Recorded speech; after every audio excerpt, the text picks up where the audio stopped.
আসসালামু আলাইকুম বন্ধুরা। আজকের ভিডিওতে আমরা দেখব এইচএসসি অ্যাডমিশন ২০২৫ আপনি কিভাবে করবেন, ফর্ম পূরণ, কলেজ চয়েস দেওয়া, কোন ডকুমেন্ট লাগবে, সময়সীমা সবকিছু ধাপে ধাপে দেখাবো। ভিডিওটা শেষ পর্যন্ত দেখবেন যাতে কিছু মিস না হয়। চলুন শুরু করা যাক। আবেদন কবে থেকে? কালবেলা পত্রিকার মাধ্যমে জানা যায় ২০২৫ সালের একাদশ শ্রেণীর ভর্তি আবেদন শুরু হবে আগামী ২৪ জুলাই। প্রথম পর্যায়ের অনলাইনে আবেদন গ্রহণ ২৪ জুলাই থেকে ৯ আগস্ট পর্যন্ত চলবে এবং ফল প্রকাশ হবে ২১ আগস্ট রাত ৮টায়। এরপর দ্বিতীয় তৃতীয় ধাপে পর্যায়ক্রমে আবেদন গ্রহণ ও ফলাফল প্রকাশ হবে। কি কি লাগবে? আবেদনের জন্য যেসব তথ্য লাগবে: SSC roll, registration number, board ও পাশের সাল, মোবাইল নম্বর, সর্বনিম্ন 5টি থেকে সর্বোচ্চ 10টি পছন্দ করা কলেজ।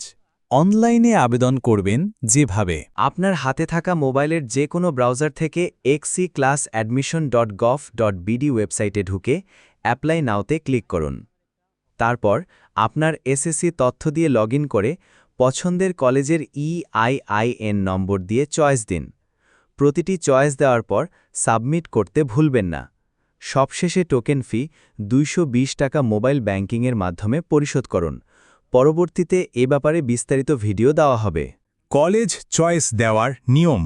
কতটি কলেজ চয়েস দেওয়া যাবে? বোর্ড অনুযায়ী 5 থেকে 10টি পর্যন্ত চয়েস দেওয়া যাবে, মানে 5টি বাধ্যতামূলক, দিতেই হবে। পছন্দ অনুযায়ী ক্রমানুসারে সাজান। যেটিতে ভর্তি হতে সবচেয়ে আগ্রহী সেটা সবার ওপরে রাখুন। চয়েস সাবমিট করার পরে আবার পরিবর্তন করা যায়, সুতরাং প্যারা নেওয়ার কোনো কারণ নাই। মেধা তালিকা ও ভর্তি নিশ্চয়ায়ন।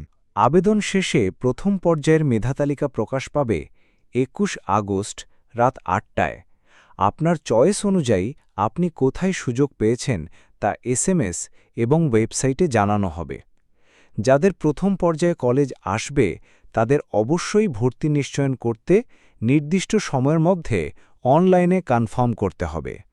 প্রথম পর্যায়ে যদি আপনার কোনো কলেজ না আসে তাহলে অপেক্ষা করুন, দ্বিতীয় অথবা তৃতীয় পর্যায়ে আসবে। এর জন্য নতুন করে আর আবেদন করতে হবে না। আশা করি এইচএসসি অ্যাডমিশন ২০২৫ নিয়ে আপনার সব প্রশ্নের উত্তর পেয়ে গেছেন। ভিডিও ভালো লাগলে একটা লাইক দিন, সাবস্ক্রাইব করে পাশে থাকুন। আর কোনো প্রশ্ন থাকলে নিচে কমেন্ট করে জানিয়ে দিন। ধন্যবাদ সবাইকে।